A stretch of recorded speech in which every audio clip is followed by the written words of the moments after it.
मग शरद पवार हे एकमेव असे नेते आहेत की जे मराठ्यांबद्दल कधी ठाम भूमिका घेत नाहीत.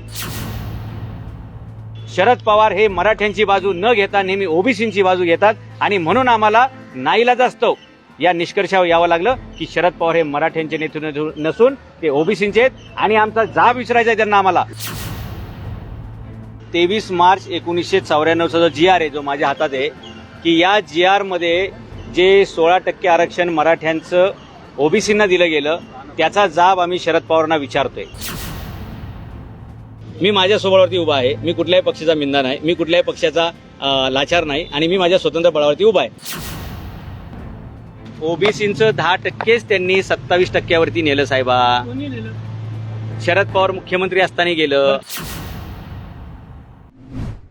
हे बघा, आमचा मूळ आणि ठोस मुद्दा हा जातीचा नंतर आहे. पहिला मुद्दा होता आमचा 23 मार्च 1994चा जो GR आहे जो माझ्या हातात आहे की या GR मध्ये जे 16% आरक्षण मराठ्यांचं ओबीसींना दिलं गेलं त्याचा जाब आम्ही शरद पवारांना विचारतोय. कारण हा प्रश्न मराठ्यांच्या जवळपास 5 कोटी मुलांच्या भवितव्याशी निगडीत प्रश्न आहे. माझे शरद पवारांवरती आरोप जे आहेत ते खाजगी नाही आहेत, व्यक्तिगत नाही आहेत, ते सार्वजनिक हिताचे आणि समाजाच्या रोजगार, शिक्षण आणि एकंदरीत सामाजिक स्थितीला धक्का लावणाऱ्या अशा सार्वजनिक प्रश्नावरती आहेत. आणि त्यावेळी ते मुख्यमंत्री होते. आणि आम्हाला असं का म्हणावं लागतंय, हे पुढं मी का बोलतोय, मी माझ्या पोस्टमध्ये पहिला हा GR टाकला होता आणि त्याच्यानंतर त्यांचं जे वन इंडियावरती जे आहे ओबीसी सर्टिफिकेट ते टाकलं होतं. लक्षात घ्या की प्रत्येक जातीच्या पुढाऱ्याला आपल्या जातीचा कळवळा असतो, हे स्वाभाविक आहे. छगन भुजबळ ओबीसींबद्दल ठामपणे बोलतात, इतर जातीचे नेते त्यांच्या जातीबद्दल ठाम बोलतात. मग शरद पवार हे एकमेव असे नेते आहेत की जे मराठ्यांबद्दल कधी ठाम भूमिका घेत नाहीत. ही आळीमिळी गुपचिडीची भूमिका नेहमी का असते? गेले 50-55 वर्ष आम्हाला असंच फसवलेले आणि तळ्यात आणि मळ्यातच बोलायचं. कधी सुद्धा स्पष्ट भूमिका मराठ्यांच्या बाजूनी शरद पवार घेत नाहीत आणि त्यांच्यावर विश्वास ठेवून मराठा समाज आंधळेपणाने त्यांना नेता मानत राहिला आणि मराठा समाजाचं नुकसान होत गेलं. आणि आज आमचे करोडो पोरं, अगदी आपण जिथं या पत्रकार भवनापाशी उभे आहोत इथे सुद्धा आमची UPSC MPSC करणारी लाखो पोरं आहेत ज्यांच्या बापदाद्यांनी आपापल्या जमिनी विकल्या, त्यांच्या आयांनी दुसऱ्याच्या शेतावर, म्हणजे खानदानी घरंदाज पाटील देशमुख अशा मुलांच्या आईंनी सुद्धा दुसऱ्याच्या शेतामध्ये मोलमजुरी करून आपल्या मुलांना इथं UPSC MPSC करायला पाठवलं. 1-1, 2-2 मार्कांनी आमची पोरं हुकली आणि बऱ्याच लोकांच्या नोकऱ्या गेल्या. 2.5 ते 3 लाख पोरं आमची चांगली कॉम्पिटिटिव्ह असताना, चांगली गुणवत्ता असताना त्यांना नोकऱ्या मिळालेल्या नाहीत. त्यांच्यापेक्षा कमी मार्क असणारे लोक त्यांच्या समोर भरती होतात, त्यांच्यापेक्षा कमी मार्क असणारे लोक पाठीमागून येऊन वरच्या पदावरती जातात. काय फक्त मराठा म्हणून जन्माला आले हाच त्यांचा दोष आहे का? आणि त्यांना मराठा म्हणून डावललं जातंय हे एका बाजूला, आणि दुसऱ्या बाजूला त्यांना जर ओबीसी मध्ये घेतलं असतं तर त्यांच्यावरती हा मोठा अन्याय झाला नसता. या GR मुळे या 5 कोटी मराठ्यांचं सगळं भविष्य दावणीला लागलं आणि गेल्या 2 पिढ्या मराठ्यांच्या बर्बाद झाल्या तो ह्या GR मुळे. आणि म्हणून प्रत्येक नेत्याला आपल्या जातीचा अभिमान असतो. त्यानुसार शरद पवार हे मराठ्यांची बाजू न घेता नेहमी ओबीसींची बाजू घेतात आणि म्हणून आम्हाला नाईलाजास्तव या निष्कर्षावर यावं लागलं की शरद पवार हे मराठ्यांचे नेते नसून ते ओबीसींचे आहेत. आणि आमचा जाब विचारायचा आहे त्यांना. आम्ही 5 कोटी मराठी त्यांना भेटेल तिथे, भेटेल त्या गावात, भेटेल त्या चौकात आणि भेटेल त्या वार्डात आम्ही सगळे मराठे शरद पवारांना हा जाब विचारणार आहे की असं काय पाप केलं आमच्या मराठ्यांनी की तुम्ही बाकी सर्वांना न्याय देत सुटले परंतु मराठ्यांना मात्र तुम्ही डावललेले. हे मराठे कोण आहेत? ज्यांनी इथल्या 12 बलत्रा 18 पगड जातीच्या सर्व उपेक्षित शोषित घटकाला कायम न्याय दिला. देशाच्या रक्षणासाठी ज्यांनी कायम बलिदान दिलं त्याच समाजाला तुम्ही वंचित ठेवता, त्याच समाजाला तुम्ही गरीब करता. असा काय अक्कस आहे तुमचा मराठा समाजाबद्दल? हा जाब आम्ही सातत्यानं त्यांना विचारत राहणार आहोत. आणि याचं आम्हाला फिरवीचं उत्तरं नको आहेत, तळ्यात मळ्यात आणि जर तर ही उत्तरं नको आहेत. आम्हाला स्पष्ट उत्तर पाहिजे. काय म्हणता तुम्ही की माझी जात सगळ्यांना माहिती आहे? मग सांगा ना, तुमचा जन्मदाखला दाखवा, त्याच्यावर काय लिहिलेलं आहे. माणसाची जात त्याच्या जन्मदाखल्यावर असते. माझ्या 5 कोटी मराठ्यांना आणि संपूर्ण भारतीय लोकांना बघायला आवडेल तुमच्या दाखल्यावर नक्की काय दिलेलं आहे. अहो, दाखला काढताना तरी कार्यकर्त्यांनी नीट काढला पाहिजे. उगाच आलतू फलतू बोगस कागदपत्र काढतात आणि परत साहेबांची बदनामी होईल असं काम करतात. माझी विनंती आहे साहेबांना की साहेब चांगले अभ्यासू कार्यकर्ते, त्यांना संधी देत चला. हे असे कंत्राटदारांना संधी दिल्या. आणि लक्षात घ्या, A ग्रेडचा विषय हा जर B ग्रेडच्या लोकांनी हाताळला तर त्याचं D ग्रेड व्हायला वेळ लागत नाही. आणि म्हणून महत्वाचा विषय अभ्यासू लोकांनी तो हाताळला पाहिजे. आयऱ्या गैऱ्या नत्तू खऱ्याचं काम नाहीये या विषयावरती बोलणं. कुणी उठतंय काही प्रतिक्रिया देतंय. प्रतिक्रिया साहेबांनी दिली पाहिजे, कारण साहेब अभ्यासू आहेत असा आमचा समज आजही. बाकीच्यांनी बोलू नये या विषयावरती. तुमच्याकडे काय पुरावे ते ओबीसी आहेत तो पहिल्यांदा दाखवा. दाखला जो तुम्ही म्हणताय ना, हा. तो दाखवा. तुमच्याकडे ते ओबीसी आहे तो दाखला दाखवा तुम्ही. दाखला समोर आणलाय हा पवारांचा हा तुम्ही ज्या दाखल्याबद्दल बोलताय ना, तर तो दाखला पण मी घेऊन आलेलो आहे. मला वाटतं कालच तो दाखला काहीतरी व्हायरल झालेला आहे. आणि त्या कार्यकर्त्यांनी स्वतःच्या हातामध्ये, म्हणजे बघा लांगून लचन किती असतं. अहो तुम्ही तुमच्याच नेत्याला गोत्यात आणणारे कागदपत्र काढता. तुम्ही जो दाखला काढलेला आहे, तुम्ही जे मला जो विचारलाय प्रश्न, खरं तर आज मला त्या दाखल्यावर बोलायचं नव्हतं. माझा आजचा विषय मॅक्झिमम हाच आहे की 23 मार्च 1994च्या GR बद्दल बोला. म्हणजे आपल्याकडे सामना आणि ते सिंहासन पिक्चरमध्ये एक डायलॉग होता ना, ते मारुती कांबळेचं काय झालं. आम्ही 5 कोटी मराठे जाईल तिथं पण एकच प्रश्न विचारणार आहे की आमच्या 23 मार्च 1994च्या त्या GRचं काय झालं. राहिला प्रश्न तुम्ही आता जो दाखल्याचा विचारलेला आहे, तो त्या कार्यकर्त्यांनी जो दाखला दाखवलाय तो हा दाखला आहे. या दाखल्यावरती लिहिलेलं आहे डुप्लिकेट. ओके, हा दाखला काढलेला आहे आता अलीकडे, बरोबर. आणि हा दाखला इंग्लिशमध्ये आहे. आणि विशेष म्हणजे त्याच्यावरती जे लिहिलेलं आहे ना SSC बोर्ड वगैरे, अहो SSC बोर्डाची स्थापना 1966ची आहे आणि तुम्ही दाखल्यावर 1958 कसं काय आणू शकता. म्हणजे कागदपत्र काढताना तरी ओरिजिनल काढा ना, ती सुद्धा डुप्लिकेट काढता का, आणि ती सुद्धा चुकीची काढता का. ज्या कार्यकर्त्यांनी हा पराक्रम केलाय, साहेबांनी त्यांच्यावर कडक कारवाई करावी की घाईघाईमध्ये एखाद्याला उत्तर देण्यासाठी अशा प्रकारचे चुकीचे कागदपत्र पुढे आणू नये. त्याच्यामुळे आणखी विश्वसनीयता खराब होते. नाही जाधव साहेब, मुद्दा असा आहे, शाळेचा दाखला एकच ओरिजिनल निघतो ज्यावेळेस आपण शाळेतनं बाहेर पडतो. नंतर जे दाखले काढले ते डुप्लिकेट असतात. त्यांची क्लिअर कट आहे, त्यानुसार तो डुप्लिकेट असेल असं त्या कार्यकर्त्यांचं म्हणणं आहे. आता याच्यावर तुमचं काय म्हणणं आहे. अहो हा त्यावेळी इंग्लिशमध्ये दाखला असेल का, नंबर 1. त्यावेळी आणि एक लक्षात घ्या, 1960 पर्यंत महाराष्ट्र राज्याची अधिकृत भाषा ही मराठी व्हायला वेळ होता. 1960ला आपली अधिकृत भाषा झाली आहे मराठी. त्याच्यापूर्वी मोडी असायची. आता हे इंग्लिश मधला दाखला आहे. आणि महाराष्ट्र स्टेट बोर्ड कधी अस्तित्वात आलं. पवार साहेबांची जन्मतारीख तुम्ही दाखवली आहे 12/12/1940. त्याच्यानंतर ते शाळा सोडल्याची तारीख दाखवली आहे 31/5/58, बरोबर. Sent up for the SSC exam March 58. जरा तज्ज्ञ लोकांना दाखला दाखवा, कसा लिहिला जातो दाखला हे जरा बघा त्याच्यामध्ये. प्रश्न असा आहे ना, मुद्दा असा आहे, दाखला तो आता काढलाय त्यांनी. हो, मग तो आता त्याच्यावर हे असंच असणार प्रचलित पद्धतीनुसार. अहो पण तुम्ही ज्या बोर्डचं म्हणताय की नाही, ते बोर्ड कधी अस्तित्वामध्ये आलेले. तुम्ही सांगताय बोर्ड कधी 1966ला आलं ना. 1966ला जो बोर्ड अस्तित्वात आलं. हा, तुमचं नाव आहे ना ते ओबीसी आहे. तुमच्याकडे काय पुरावा आहे तो दाखवा. हे बघा, हे ओबीसी असल्याचा पुरा दाखवा. येस, याच्यावर एक लक्षात घ्या, जे पूर्वी सर्टिफिकेट व्हायरल झालेलं आहे त्याच्यावरती त्यांची जात ओबीसी दिसलेली आहे. त्याच्या ऐका, वन इंडिया नावाच्या वेबसाईटवरती आजही मिळतं. आणि जर वन इंडियाच्या वेबसाईटवरती असलेले कागदपत्र जर व्हॅलिड नाहीत असं तुम्हाला म्हणायचं असेल, तर प्रत्येक व्यक्ती इलेक्शन लढताना त्यांना अफिडेव्हिट द्यावं लागतं. त्याच्यामध्ये त्यांना नॅशनॅलिटी, त्यांची कास्ट आणि सबकास्ट जे काय असेल ते त्यांना डिस्क्लोज करावं लागतं. महाराष्ट्राच्या जनतेला दिसू द्या ना, महाराष्ट्रातल्या 48 खासदारांनी त्यांच्या अफिडेव्हिटवर काय लिहिलेलं आहे. महाराष्ट्राच्या 288 आमदारांनी त्यांच्या अफिडेव्हिटवर काय लिहिलंय. आज आमची अडचण अशी आहे, आहे ना, म्हणून आम्ही सांगतो. जाधव साहेब, पवार निवडणूक हे खूप आधीपासून लढवतात. प्रश्न असा आहे ना की आता मराठ्यांचा आरक्षणाचा मुद्दा पेटला, धनगर समाजाचा, ओबीसी, आता हा दाखला तुम्ही बाहेर काढण्याचं कारण काय. पहिला प्रश्न. दुसरा प्रश्न, पवार जर 50-60 वर्ष झाले या सगळ्या राजकारणात आहेत, निवडणूक आयोगाकडे आतापर्यंत त्यांनी अनेक दाखले दिले असतील, त्यावेळेस का कुणी मुद्दा काढला नाही. त्यावेळी आम्ही ते सांगतोय गेले 50 वर्ष आम्हालाच माहित नव्हतं ना. जेव्हा हा GRचा प्रश्न आला आणि बाबा आपला माणूस आपली बाजू का घेत नाही असा प्रश्न आम्हाला पडला, त्यावेळी आम्ही हे सगळं आतमध्ये गेलेलो आहोत. आणि आज आमचं दुर्दैव पण असं आहे की आम्हाला लोक विचारतात तुम्हाला आरक्षण कशासाठी पाहिजे. साखर कारखाने तुमचे, शाळा तुमच्या, बँका तुमच्या, सगळं तुमचं आहे. अहो पण ज्यांना तुम्ही मराठा म्हणताय ते सगळ्यांकडे ओबीसी दाखले येतं. आणि हे आमच्यामध्ये समाजामध्ये वावरताना मराठा वावरतात आणि मात्र ह्यांच्या इलेक्शनवरती आणि कास्ट सर्टिफिकेटवरती ओबीसी असते. त्यामुळे असं माझं म्हणणं आहे की आता या ज्या आमदारांच्या समोर, या खासदारांच्या समोर जे कोणी असतील त्यांच्या नावाचं एक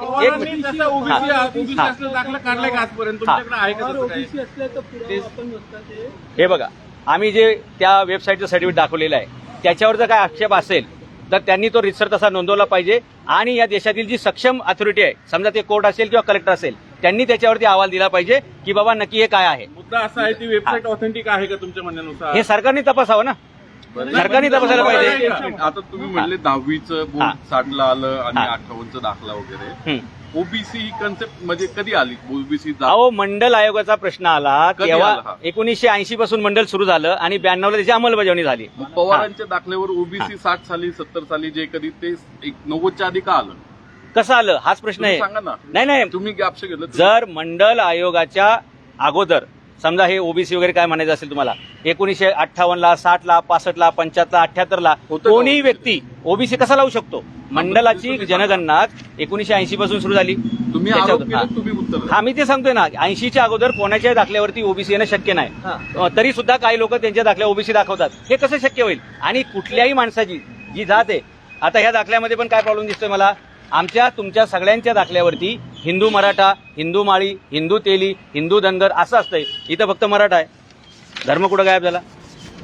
धर्म कुठं गायब झाला यातला? याचं काय करायचं? अशा अनंत चुका आणि कायम कन्फ्युजनचं वातावरण निर्माण होते. आमचं म्हणणं हेच आहे की या जातीपेक्षा आमचं प्रश्न जातीवर का आला तर हा GR मुळे आलेला हा, आहे. तर- आणि हा 23 मार्च 1994चा GR आहे.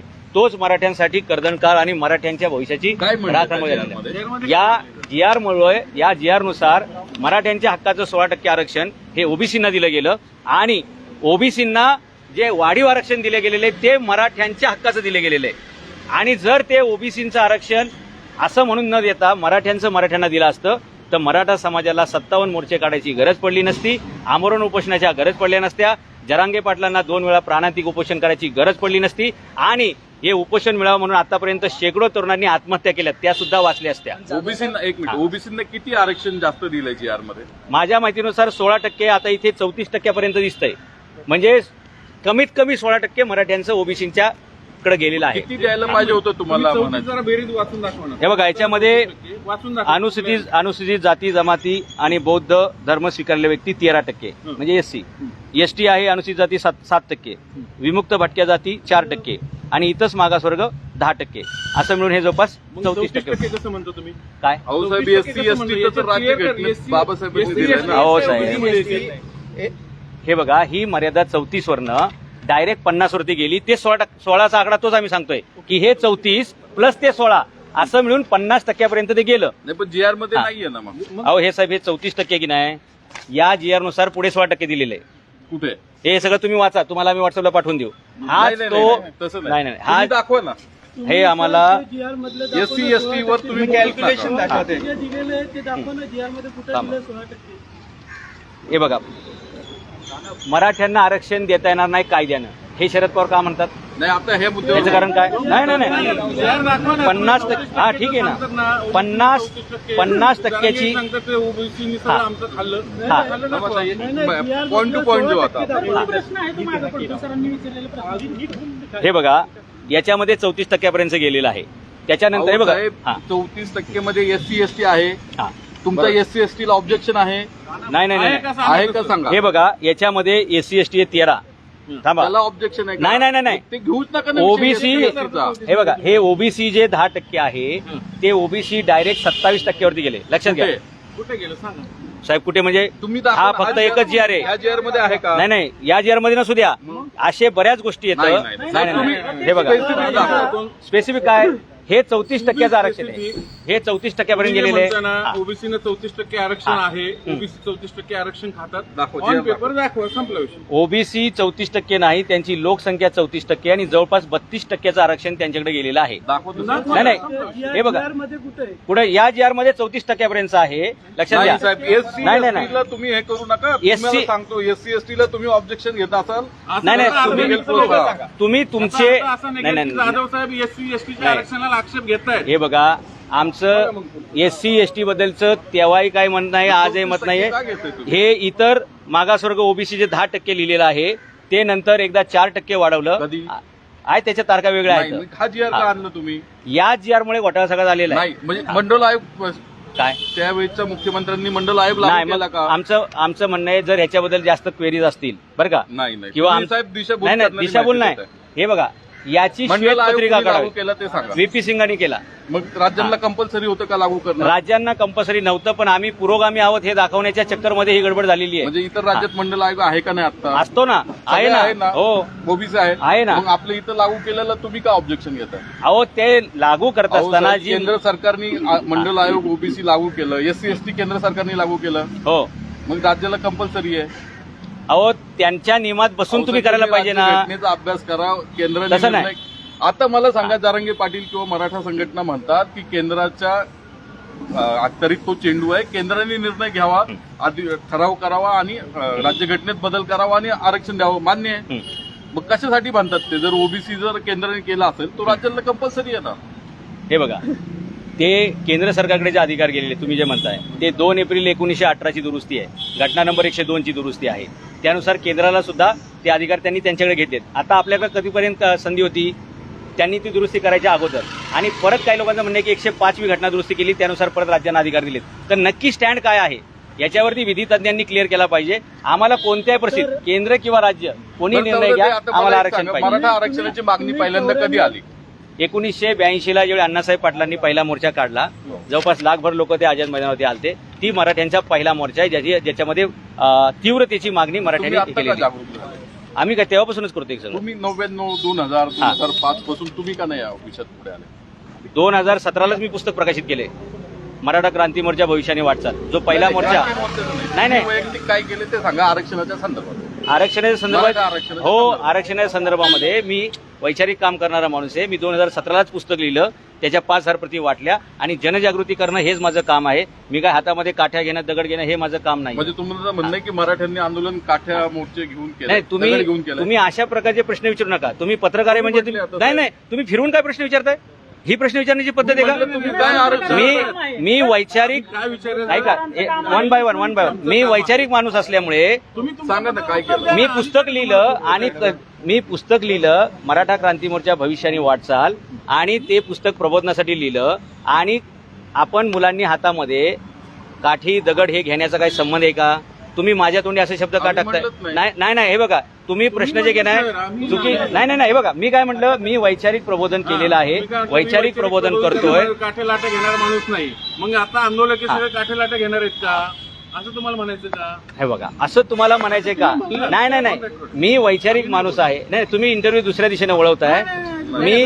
मी वैचारिक माणूस आहे आणि विचारांचंच काम करणार. तुम्ही प्रश्न उपस्थित केला आहे. तुम्ही म्हटलं का मराठ्यांचं 16% आरक्षण आहे, तो त्यातला काही पुरावा जीआर मध्ये तसं आहे का? हा जीआर तुम्हाला मी पाठवेल. तुम्ही तुम्ही याच्यात 34 पर्यंत गेलेला आहे आणि 34 वरनं पुढे वाढवून मध्ये एससी एसटी किती टक्के आहे तुम्ही सांगा. अहो आता परत सांगा, 13 आणि 7 20% आणि ओबीसी 10% आणि 4% हे येतं भटके विमुक्त. ओबीसी 10%, मग तुम्ही 34% कसं म्हणता ओबीसी? मग हे ओबीसीचं 10%च त्यांनी 27% नेलं साहेबा. कोणी लिहिलं? शरद पवार मुख्यमंत्री असताना गेलं. आमची मागणी हीच आहे की जे 16% मराठ्यांच्या हक्काचं आहे ते परत मराठ्यांना मिळावं. आणि हे सगळं ह्या जीआर मुळे भानगड झालेली आहे, जेणेकरून मराठ्यांना ओबीसी मध्ये याचा मार्ग बंद झाला. आणि घटनेनं आरक्षण द्यायची तरतूद केलेली आहे आणि आरक्षणाची कॅप लावण्याची काम हे सुप्रीम कोर्टाने केलेले आहे. आणि मराठ्यांना हे 50% आरक्षण गेल्यामुळे पुढचे सगळे मार्ग बंद झाले. तो मार्ग ओपन होण्याचा एकच मार्ग आहे, तो म्हणजे मराठ्यांना 16% ते मिळालं पाहिजे. एक सुप्रीम कोर्टाने ज्यावेळेस दुसऱ्यांदा मराठा आरक्षण फेटाळलं, त्यानंतर परत राज्य सरकारला जीआर काढून किंवा अध्यादेश काढून, जीआर नाही अध्यादेश काढून ते 6 महिन्यांसाठी वर्षभरासाठी आरक्षण देता येत नाही, ते केंद्र सरकारलाच देता येतं. त्यामुळे राज्य सरकार आता देऊ शकत नाही मराठ्यांना नव्यानं अध्यादेश काढून आरक्षण, ते केंद्र सरकारच्या अखत्यारीत आहे. तर तुमची काय भूमिका आहे त्यावर? केंद्र सरकारच्या अखत्यारीत आहे. मी नरेंद्र मोदी साहेबांना आज उद्या पत्र लिहिणार आहे, माझ्याकडे टाईप करून झालेलं आहे. मी लवकरच त्यांना पोस्ट करणार आहे आणि ते त्यांना मिळेल.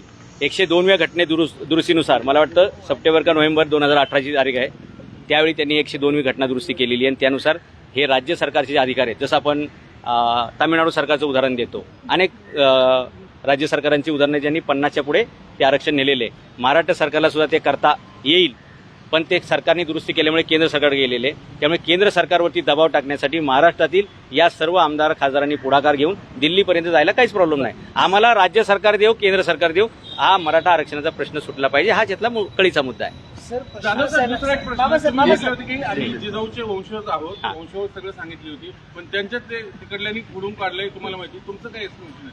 अहो, ज्यांनी तसं काहीतरी पत्र दिलेलं आहे त्यांच्याकडे काय वंशाळ आहे? ते सर्टिफाईड आहेत का? तुम्ही अमुक अमुकचे वंशात हे असं तुमच्याकडे सर्टिफिकेट आहे का? नंबर 1.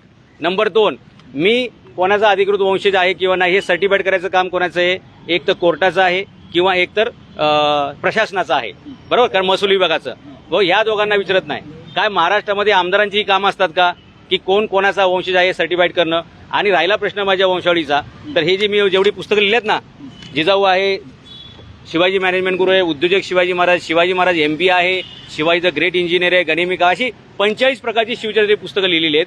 आणि माझ्या प्रत्येक पुस्तकात एक वाक्य आहे की शिवचरित्राचा जगभरात प्रचार आणि प्रसार करणं हेच माझं ध्येय. आणि मग एवढे सगळे मी विचार मांडत असताना मी त्यांच्या विचारांचा वंशज आहे जे, आणि मग मी त्या जाधवांचा पण असताना सुद्धा, शिवाय मी त्यांच्या घरातला असताना सुद्धा कोणीतरी एखाद्या गावखेड्यातल्या माणसाला पकडायचं आणि दिवाळीच्या निमित्तानं जायचं आणि त्याकडून एखाद्या कागदावर लिहायचं. अहो, ज्या कागदावर लिहून घेतले त्या कागदाची क्वालिटी तरी बघा. अहो, एखाद्या राजाच्या घरातला कागद कसा असला पाहिजे? सुपर बॉन्ड पेपर असला पाहिजे. कुठल्या तरी चिरकुट कागदावरती एखाद्या गरीबाकडून लिहून घ्यायचं आणि बिचाराला दानाला द्यायचं. ही काय आमदारांची कामं आहेत का? You are not certified authority to certify someone that who are you, म्हणजे हुज हू. ही कामं आमदारांची नाही आहेत. फक्त मी जो प्रश्न विचारला ना त्याला बायपास करण्यासाठी किंवा त्याला इकडेचे तिकडेचे घाट दाखवण्यासाठी अशा प्रकारचा स्टंट करण्यात आलेला आहे तो. आणि या संदर्भात हा, अहो, माझ्या प्रत्येक पुस्तकामध्ये वंशाळा आहे, नंबर 1. नंबर दुसरी गोष्ट, असेल तर वाचून दाखवा ना. माणसाचं विचार, माणसाला कळू द्या तुम्ही वंशज आहात हा जिजाऊचे. हा दाखवतो, हा दाखवतो. फक्त हा, वंशावळ तुम्ही दाखवा. वाचून दाखवा, काय हरकत नाही. वंशावळ दाखवा. Take your own time. हो, ओके. वाचा. And this is certified. नाही, ठीक आहे. आणि हे तर असं झालं तुमचं राव की आम्हीच वाचायचं ना, आम्ही तुम्हाला दाखवली एवढी भरपूर झाली ना. आणि हे प्रत्येक पुस्तकात शेवटी बरं का, माझं बाजारात येणारं कोणतंही पुस्तक असो त्या प्रत्येक पुस्तकामध्ये माझी वंशावळ मी तिथं टाकलेली असते. लक्षात घ्या, प्रश्न हा नाही आमच्या समोर कोण कोणाचा अधिकृत वंशज, कोण कोणाचा नाही. प्रश्न हा आहे आमचा की त्यांचा वारसा कोण चालवतो, त्यांचे विचार कोण पुढे नेतो. आता बरेचसे लोक हा प्रश्न उभा करतायत ना, मूळ मुद्द्याला बगल द्यायची आहे की आम्ही जे प्रश्न उभा केलाय त्याच्यावर उत्तर लोकांकडे नसेल तर लोक ते डायव्हर्ट करतात. लक्षात घ्या, तुम्हाला कर्तृत्व ही वंशावळ मान्य आहे की नाही? समाजाला प्रश्न आहे की कर्तृत्व, हा, वैचारिक वंशज कोणी असू शकतो. हे बघा, कोणी नाही. या महाराष्ट्रात आपण काय म्हणतो की आम्ही शिवरायांचे मावळे आहोत, म्हणजे आम्ही सगळे शिवाजी महाराजांचे वंशज आहोत, बरोबर. मी जिजाऊंच्या वंशज कशा प्रकारे, मी वैचारिकता आहेच आहे, मी जाधवांचाही आहे. आणि जिजाऊंचा एक भाऊ पुरंदरला, म्हणजे ते पुस्तक कुठे, एक मिनिट, नाही ते नाही हो, दुसरं आहे. हा प्रश्न याच्यापूर्वी सुद्धा बऱ्याचदा माझ्याकडे यायचा, ओके, की तुम्ही कशा प्रकारे वंशज आहात, काय आहात. त्याच्यामुळे मी हे अख्खं पुस्तक लिहिलं. ह्या यदुवंश पुस्तकाचा विषय जिजाऊ साहेब पुण्यामध्ये का आल्या, त्यांच्यासोबत कोण कोण जाधव आहे, ते कुठे कुठे सेटल झाले आणि तो वंश कुठे पुढे वाढला. फॉर एक्झाम्पल, पुणे, सुपे, चाकण, बारामती, इंदापूर ही शहाजीराजांची पुण्यातील जागीर. या पुणे, सुपे, चाकण, बारामती, इंदापूर या 5 परगण्यातले खेड शिवपूरला जिजाऊसाहेब का आल्या, तर 1614 पासून पुरंदर किल्ला हा जाधवांच्या ताब्यात होता आणि पुरंदर किल्ल्याची किल्लेदारी जाधवांकडे असल्यामुळे शिवाजी महाराजांच्या बाबतीत जे जिजाऊंच्या वडिलांच्या आणि भावांच्या बाबतीत झालं, निजामाच्या दरबारात त्यांची हत्या झाली, तशा प्रकारचा कोणताही धोका निर्माण होऊ नये याच्यासाठी जिजाऊंनी खेड शिवापूर निवडलं. तिथे मोठा वाडा बांधला होता. तिथे पेठ शिवापूर, दुसऱ्या बाजूला पेठ संभापूर अशा 2 पेठा वसवल्या होत्या. जिजाऊंचा एक भाव आणि त्याची पूर्ण फॅमिली इकडे शिफ्ट झाली होती आणि याच फॅमिलीतला मी असल्यामुळे मी जिजाऊंचा वंशज आहे असं म्हणण्याचा मला कायदेशीर, नैतिक, वैचारिक पूर्ण बाजूने अधिकार आहे. आणि याची सगळी बाजू या पूर्ण पुस्तकामध्ये यदुवंश महाराष्ट्रात कसे जाधव आले त्यानुसार. आरक्षणाचा एक प्रश्न आहे. हा, मराठा आरक्षणाचा मुद्दा आजचा नाहीये. मराठा आरक्षणाची मागणी गेली अनेक वर्षापासून होते. राज्यात सध्या जरांगे पाटलांचं उपोषण सुरू आहे. धनगर समाजाचं उपोषण अनेक ठिकाणी सुरू आहे. ओबीसी समाज, भुजबळ वर्सेस मराठा, भुजबळ वर्सेस जरांगे, असे अनेक वाद पेटलेले आहेत. आत्ताच नामदेवराव जाधवांनी शरद पवारांचा दाखल्याचा विषय का काढला, तो मगाचा प्रश्न मला आत्ताच तो का आला, आणि आरक्षणासाठी तुमचं नेमकं काय आता पुढे असणार आहे? हे बघा, आत्ताच दाखला का आला हा प्रश्न नाही आमच्यासाठी. आपल्याकडे नाही ना सर, आतापर्यंत पवार हे काही आत्ता नेते झालेले नाहीये सर. हे बघा, मुद्दा हा वेगळ्याकडे जातोय आणि हा तुम्ही जो काढलेला तो राजकीय आहे. आता एक मिनिट, ओबीसी मराठावाद आत्ता पेटलाय. भुजबळ जरांगे वर्सेस पाटील हे आपण बघतोय, किंवा मोर्चे बघतोय तिन्ही समाजाचे. मग तो मुद्दा पवारांचा जातीचा आत्ताच का आला? हे बघा, आम्हाला सुद्धा हे माहीत नव्हतं. म्हणजे आम्हाला सुद्धा गेल्या आठवड्यापर्यंत हे माहीत नव्हतं की शरद पवारांची कास्ट काय आहे. मी इतिहासकार म्हणून ह्या बाजूने अनालिसिस करायला सुरुवात केली की अरे, प्रत्येक नेता आपापल्या जातीची बाजू घेतोय. शरद पवार हे कधी आपल्या जातीची बाजू घेत नाहीत. नक्की कारण काय असेल, म्हणून आम्हाला आतमध्ये खोलामध्ये जावं लागलं. आणि मराठ्यांना आरक्षण का मिळत नाही कायदेशीर, याच्या सुद्धा मी आतमध्ये गेलो, तेव्हा ह्या GR पर्यंत आम्हाला जावं लागलं. तुम्ही जातीत नेते विभागलेले आहेत का तुम्ही? हे बघा, असं तुम्हाला वाटतं का सगळे आम्ही- नेते त्या जातीपुरतेच मर्यादित नाही, आहेत? जो तुम्ही संदर्भ देता ते पवारांच्या जातीचा, त्यात पुरावे देत नाहीये, फक्त 94चा दाखला देतात ते त्या खोलात गेले म्हणजे तुम्ही त्या आधारावरती ओबीसी वेबसाईटवरची आणली आहे. तुम्ही दाखला देतात प्रामुख्याने ते ओबीसी असल्याचा पुरावा काय आपल्याकडे? ते सर्टिफिकेट जे व्हायरल झाले की नाही पण ते आहे कसं होईल सर? काय, मग याच्यावरती एक लक्षात घ्या. का अभ्यास केलाय तुम्ही? हो, मग म्हणून तर आम्हाला सापडलं ना ते. आम्हाला गेले म्हणले तुम्ही वेबसाईटचं उचललं. येस, मग आम्हाला वेबसाईटवरती सापडलं. ते क्रॉस आम्ही चेक करायला पाहिजे होतं. क्रॉस चेक करायला काय त्या वेबसाईटवरती आहे. जर ती वेबसाईट फ्रॉड असेल, त्या वेबसाईटचा दावा चुकीचा असेल, तर प्रशासनाने तसं सांगावं. प्रशासनाने त्यांच्यावर कारवाई करावी की बाबा तुम्ही एखाद्याचा दाखला कसं काय टाकला. मंडल आयोग, त्याच्यानंतर ओबीसी आपण एवढ्या मोठ्यावर- उल्लेख आहे, 1958चा उल्लेख आहे, तो देखील म्हणजे ओबीसी कधी काय सगळ्या गोष्टी आहे ना अभ्यास करायचा. हे सगळ्या गोष्टी आहेतच ना. अभ्यास केल्यानंतरच हा विषय पुढे आला. नाहीतर हा GR 23 मार्च 1994चा GR माझ्या अगोदर कोणालाच माहित नव्हता. कोणी त्याच्यावर बोलत नव्हतं. GR मधनं तुम्ही काही सिद्ध करत नाही आहात. तुम्ही ते 34 मध्ये 13 आणि 60% काढा, जे राहतात 14 काही टक्के. त्याच्या पुढचं कधी झालं ते GR कधी देणार सांगा. हे 34% आणि त्याच्यावरचं 16% वाढीव जे दिलं, त्यामुळे 50%ची कॅप लॉक झाली. एवढाच यातला विषय आहे. हा GR नसता तर 50% कुठे ते जी हे सगळं आहे ना पुढे. या GRला कनेक्टेड. हे बघा, जसं घटनेमध्ये अनेक वेळा दुरुस्त्या झालेल्या आहेत, त्यानुसार या GRच्या आधारे पुढे अनेक दुरुस्त्या करण्यात आल्या आहेत. हो, अगदी.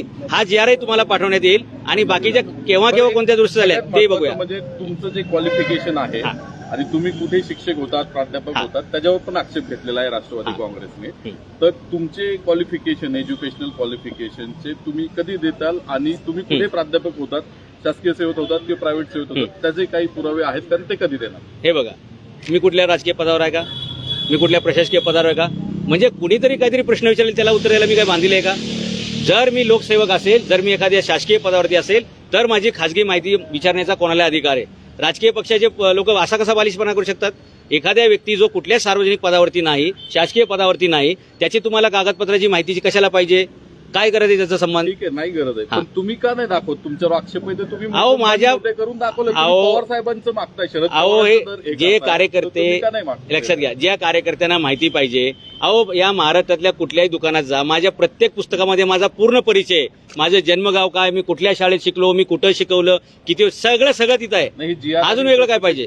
नाही, ते पुस्तक म्हणजे काही शासन सर्टिफाईड नाही ना. तुम्ही मग जर ते- शासनाचं जर आणून दिलं तर जास्त बरं होईल ना. सगळ्यांची तोंड बंद होतील तर. अहो, नामदेवराव जाधव कुठल्या कॉलेजला शिकवत होते, नामदेवराव जाधवांचा जन्म कुठला आहे, हे सर्टिफाईड करायची गरज आहे का? तुमचा जन्म दाखला किंवा माहिती नाही ना सर, मला पण वैयक्तिक माहिती नाही, तुम्ही प्रश्न आहे की नाही, अगदी ठरवून वेगळ्या अँगलनी विचार. नाही, चुकीचं आहे.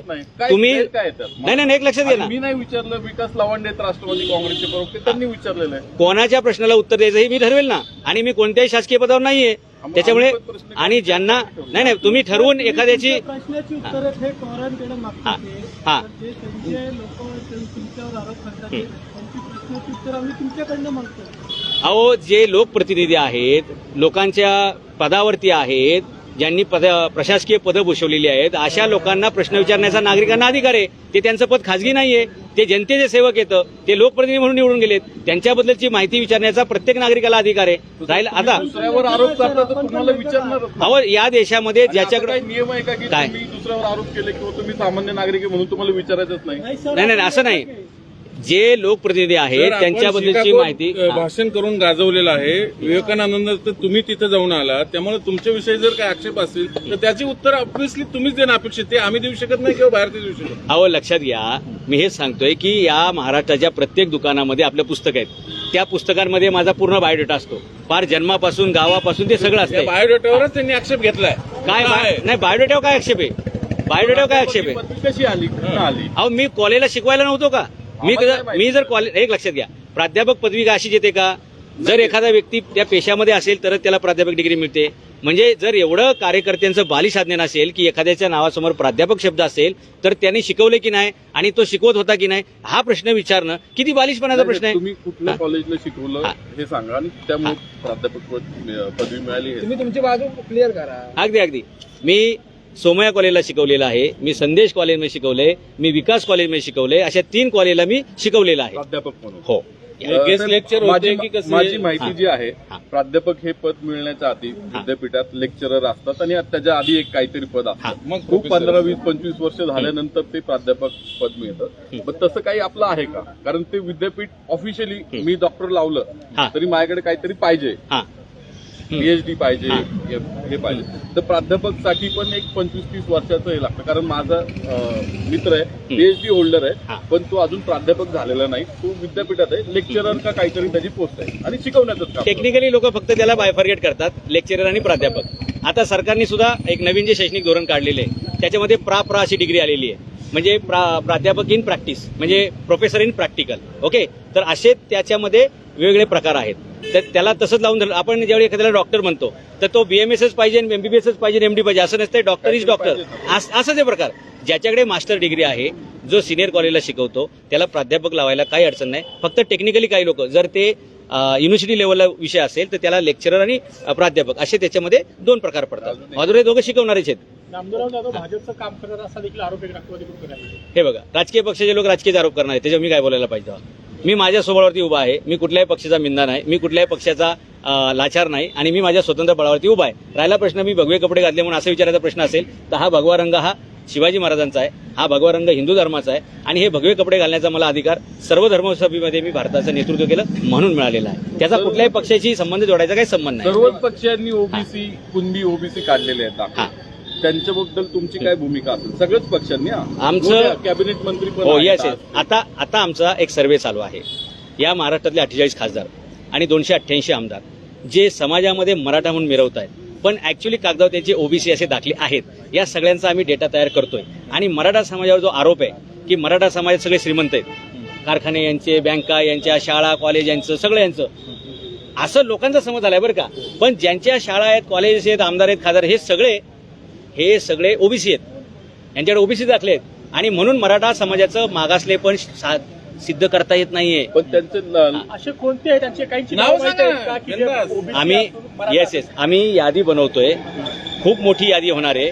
288 पैकी किमान 100 आमदार निघतील आणि 48 खासदारांपैकी किमान 15 ते 20 खासदार हे ओबीसीसाठी गेले. जे मराठी आहेत. नाही, आम्ही काल परवाच काही सूचना दिल्यात आमच्या सहकारी मित्रांना की बाबा आपल्याला याचा छडा लावावा लागेल. जे की मराठी किती लोक आहेत आणि जे ओबीसी तुम्ही म्हणताय कुणबी दाखले घेतलेले, पण त्यांच्यात लग्न संबंध आहेत, आताही होते, आधी पण झालेले. ते काही मानत नाहीत की ते ओबीसी आणि मग आम्ही त्यांच्याशी नातेसंबंध किंवा लग्न, आमची मुलगी देणार नाही किंवा त्यांचं मुलगी, ते झालेले आहेत. आता रिसेंटली पण झालेले. नाही, प्रॉब्लेम कुठे येतोय? जेव्हा तुम्ही सरकारी नोकरीला जाता, जेव्हा तुम्ही शाळेची फी भरायला जाता किंवा जेव्हा तुम्ही इलेक्शनचा उमेदवार म्हणून लढायला जाता, तर त्यावेळी हे दाखल्याचा विषय येतोय. बाकी सोयरिकीच्या वेळी प्रत्येकाला माहिती असतं ते त्यांचं देवक वगैरे याच्यावर की बाबा हा कोणत्या ह्याच्यात बसतो काय वगैरे, तर तो प्रश्न नाहीये. यांनी काय केलं, मराठा समाजाची फसवणूक कशी झाली आहे की या सगळ्या नेत्यांनी आपापली गुपचूप सर्टिफिकेट काढून घेतलेली आहेत कशासाठी? ओबीसी. राजकीय आरक्षण लाटण्यासाठी असं हो, म्हणायचं? येस, राजकीय आरक्षण लाटलेलं आहे. बाकीच्या पण काही सवलती असतात त्या घेण्यासाठी केलेले आहे. आणि लक्षात घ्या, जर तुम्ही ओबीसी सर्टिफिकेट म्हणजे काढले, याचा अर्थ तुम्ही मान्य करता काही मराठा समाजाच्या नेत्यांनी ओबीसीचं राजकीय आरक्षण लाटण्यासाठी बोगस ओबीसी कुणबी दाखले काढले, बरोबर? तुम्ही म्हणताय काही नेते, आम्ही अभ्यास करायला लावलेला आहे, आम्ही शोध घेतोय, बरेच नेते असे आहेत, बरेच बरं का, मूडवर नाही, मोठा आकडा निघणार आहे. आणि त्याच्यामुळे आमचं म्हणणं आहे की या नेत्यांनी ओबीसी सर्टिफिकेट घेतल्यामुळे आणि वावरायला ते मराठा समाज असल्यामुळे मराठे श्रीमंत आहेत, प्रगत आहेत, खाऊन पिऊन आहेत असा लोकांचा समज आलाय. हे प्रस्थापित बाजूला झाले तर मराठा समाजाचं वास्तव चित्र दिसेल की मराठा समाजाची परिस्थिती आता एक अत्यंत शेवटचा बिदारक आहे. प्रश्न. हा. जरांगे पाटलांच्या समर्थनासाठी राज्यभर जे आहेत ते मराठा समाजाचे लोक उपोषण करतायत, साखळी उपोषण करतायत, आंदोलन करतायत. तुम्ही असं काही उपोषण वगैरेला बसणार आहात? आमच्या आंदोलनाचे दोन हत्यार आहेत, एक उपोषण आणि दुसरं प्रबोधन. मनोज जरांगे पाटील हे उपोषणाच्या माध्यमातून या चळवळीचं नेतृत्व करतील आणि प्रबोधनाची संपूर्ण जबाबदारी माझ्या खांद्यावरती असणार आहे. आणि सगळ्या राज्यभर पाटलांना मान्य आहे का तुम्ही प्रबोधन करणार आहे? हे बघा, म्हणजे नाही एक लक्षात घ्या, जो जरांगे पाटलांना हे माहित आहे का की तुम्ही प्रबोधन करणार आहात किंवा त्यांची परवानगी घेतलेली आहे का तुम्ही? तुम्ही असा काय प्रश्न विचारताय बरं? नाही, जरांगे पाटलांचं परवानगी नाही, नाही प्रश्न योग्य डायरेक्शनला यायला पाहिजे. जसं काय आपली अधिकृत संस्था आहे, रजिस्टर बॉडी आहे, मग ते अध्यक्षाला विचारलं पाहिजे. या मराठा आरक्षणाच्या चळवळीमध्ये कोणी अध्यक्ष नाही, कोणी कार्यकारी अध्यक्ष नाही, कोणी संचालक नाही, कोणी समन्वयक नाही. प्रत्येक जण मावळा आहे आणि प्रत्येक जणांनी आपापल्या पद्धतीनं त्यांच्या गावात, त्यांच्या तालुक्यात, त्यांच्या जिल्ह्यात प्रबोधन करायचं आहे.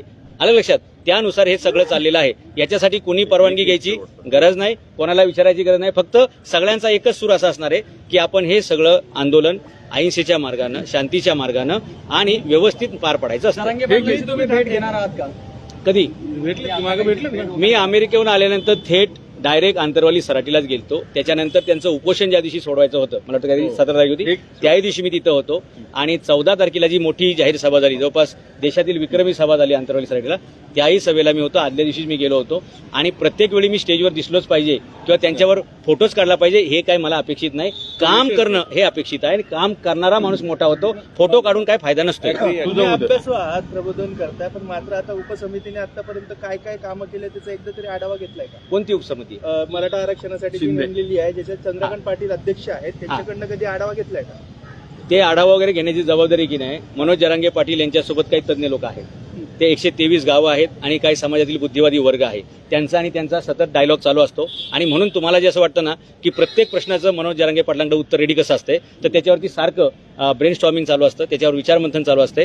आणि मनोज जरांगे पाटील ह्या मराठा आरक्षण संघर्ष योद्धा म्हणून आहेत, त्यांचे ते नेते आहेत. आणि म्हणून ते सातत्यानं याचा अभ्यास करतच असतात आणि जेणेकरून कायद्याच्या चौकटीत सविनय पद्धतीनं हा प्रश्न सुटेल या दिशेने एक चाललेला शेवटचा प्रश्न, जे आंदोलन झालं मराठा समाजाचं किंवा सुरू आहे, हडपसरमध्ये घटना झाली की ओबीसी कुणबी आहे आणि त्या दाखल्यांना विरोध केला म्हणून एका मराठा युवकावरती शाई टाकली गेली किंवा डांबर काहीतरी टाकलं गेलं. त्या मराठा समाजाचेच युवक होते, त्यांच्यावर नंतर गुन्हाही दाखल झाला. बीडमध्ये प्रकाश सोळंकी असतील किंवा काही इतर लोक असतील, ते काहीतरी बोलले होते, त्यांची घरं पेटवण्यात आलेली आहेत किंवा हल्ले झालेले आहेत. अशा पद्धतीचे जे हल्ले मराठा आरक्षणाच्या संदर्भात जे काही जरांगे पाटील म्हणतात की काड्या करतात किंवा त्यांच्यावर होत आहेत किंवा हे करतात, त्याविषयी काय सांगतात? बघा, समाज दोन असतील, समाज एक असतील, भावाभावामध्ये पण भांडण होतात, घरामध्ये पण भांडणं होतात, गावामध्ये पण. मराठ्यांना पण सोडत नाही येत. नाही तसं नाही, तुम्ही असं म्हणू नका. बऱ्याचदा गैरसमजुतीतून किंबहुना चुकीची इन्फॉर्मेशन, अपुरी इन्फॉर्मेशन आणि गलतफहमी अशा कशाही मार्गाने मतभेद होऊ शकतात. जर हडपसरला असं काही झालं असेल किंवा बीडला जे काही झालेलं आहे, अशा कुठल्याही घटना असतील तर याच्यामध्ये प्रामुख्याने जो विचारी माणूस असेल, बघा, ज्याचे विचार पक्के आहेत आणि ज्याचं अभ्यास म्हणजे मुद्दा पक्का आहे, असा कोणताही व्यक्ती हातामध्ये कधीही शस्त्र घेण्याची त्याला गरज पडत नाही. माझी सर्व बांधवांना विनंती आहे, ते ओबीसी असतील, मराठा असतील किंवा कुठल्याही जाती धर्माचे असतील, आपण सगळे एका देशात राहतो. 12 बोल तर 18 पगड जातीचे लोक आहोत, एका गावगाड्यात आपण राहतो. सगळ्यांनी गुण्यागोविंदाने नांदून आपल्याला हा देश पुढे न्यायचा आणि कुठलाही देश प्रगती करण्यासाठी, तो विकसित होण्यासाठी शांतता लागते आणि ती शांतता आपण सगळ्यांनी कायम ठेवली पाहिजे. ओबीसी आरक्षणाला तुम्ही विरोध करताय, त्यामुळे पोलीस संरक्षण घेऊन करताय तुम्ही? नाही, ओबीसी आरक्षणाला विरोध करा असं तुम्हाला कोणी सांगितलं? नाही. ओबीसींना वाढीव जे आरक्षण दिले गेलेलं आहे त्याच्यामुळे मराठा समाजाच्या हक्कांचं उल्लंघन झालेलं आहे, त्यांना डावललं गेलेलं आहे, असा मुद्दा आहे. आता मी हे अमेरिकेहून आल्यापासून हा माझा मुद्दा चालूच आहे. हे प्रोटेक्शन का घ्यायची वेळ आलेली आहे की जेव्हा आम्ही ती पोस्ट टाकली त्याच्यानंतर काही पक्षाचे कार्यकर्ते, हेच 23 मार्च 1994 आणि ओबीसीचा दाखला, याच्यानंतर काही पक्षाचे कार्यकर्ते बिथरले आणि त्यांनी कायदा हातात घेण्याच्या भाषा केल्या. त्याच्यामुळे मग मला ते संरक्षण घ्यावं लागलेले. ओबीसींबद्दल मी बोलतोय, ओबीसींच्या विरोधात बोलतोय, असा कधीही मामला झाला नाही आणि होणार नाही. मी मराठा समाजाच्या समर्थनात 100% आहे, पण मी कधीच कुठल्या समाजाला विरोध करणार नाहीये. लक्षात घ्या, आम्ही ओबीसींचं काढून घ्या असं म्हटलेलं कधीच नाही. जे वाढीव दिलेलं आहे आणि जे मराठा समाजाच्या हक्काचं आहे ते परत करण्यात यावं आणि ते सविनय पद्धतीने, जसं आपण दोन भावांमध्ये वाटणी करतो तर ती जशी चर्चेच्या माध्यमातून योग्य पद्धतीने होत असते. खरं तर ह्या राज्यकर्त्यांची वाटणी म्हणजे ही जबाबदारी होती की त्यांनी वाटप नीट करायला पाहिजे होतं. परंतु आणि याच्यातून एक गोष्ट आपल्या लक्षात आली नाही की याच्यात मोठा घोटाळा आहे. आपल्याला असं वाटतंय की याच्यातून ओबीसी बांधवांना जास्त फायदा झालाय. महाराष्ट्रातील ओबीसी बांधवांपेक्षा या फुगीर 16% लाभ हा देशातील ओबीसींना झालेला आहे. आपल्याला देशात ओबीसीचं नीती होण्यासाठी इथे 16% ओबीसीचं आरक्षण, मराठ्यांचं आरक्षण ओबीसीला दिलं गेलं आणि आज महाराष्ट्रातील मुलांच्या बऱ्याचशा जागा हे परप्रांतातील आलेले विद्यार्थी, परप्रांतातील आलेले लोक जे नोकऱ्यामध्ये येतात ते हे ओबीसी दाखले वापरतायत आणि या भूमिपुत्रांच्या मग ते ओबीसी असतील नाही तर मराठी त्यांच्या जागा खाल्ल्या जात आहेत शिक्षणातल्या आणि रोजगारातल्या. हा गंभीर मुद्दा आहे आणि याच्यावरती श्वेतपत्रिका काढली गेली पाहिजे असं आमचं म्हणणं आहे. सरकारला काय सांगाल तुम्ही, पुरेसं संरक्षण आहे तुम्हाला दिलेलं? नाही मागणी केलेली आहे. येस, पुढे जसे 24 डिसेंबर जवळ येईल, जसा जसा हा मुद्दा तापेल तर त्यावेळी मनोज जरांगे पाटील आणि नामदेवराव जाधव ह्या दोघांच्याही जीविताला धोका मोठ्या प्रमाणात वाढण्याची शक्यता नाकारता येत नाही. आणि हे लक्षात घेऊन आता मला पोलिसांचं 3 लोकांचं संरक्षण दिले गेलेलं आहे. पण माझं असं म्हणणं आहे की एकदा ह्या प्रबोधनाच्या रथ पुढे सरकायला लागला की तेवढा रेजिस्टंट वाढणार आहे आणि जसा तो वाढेल त्या प्रकारची मला वाढीव सुरक्षा सातत्याने अपडेट करत दिली गेली पाहिजे. सरकार देईल तुम्हाला Z+? द्यायलाच पाहिजे. एखाद्या व्यक्ती जो समाजासाठी काम करतोय त्याच्या जीविताची काळजी घेणं ही सरकारची जबाबदारी आहे. सरकार कोणाचंही असो आणि व्यक्ती कोणी असो.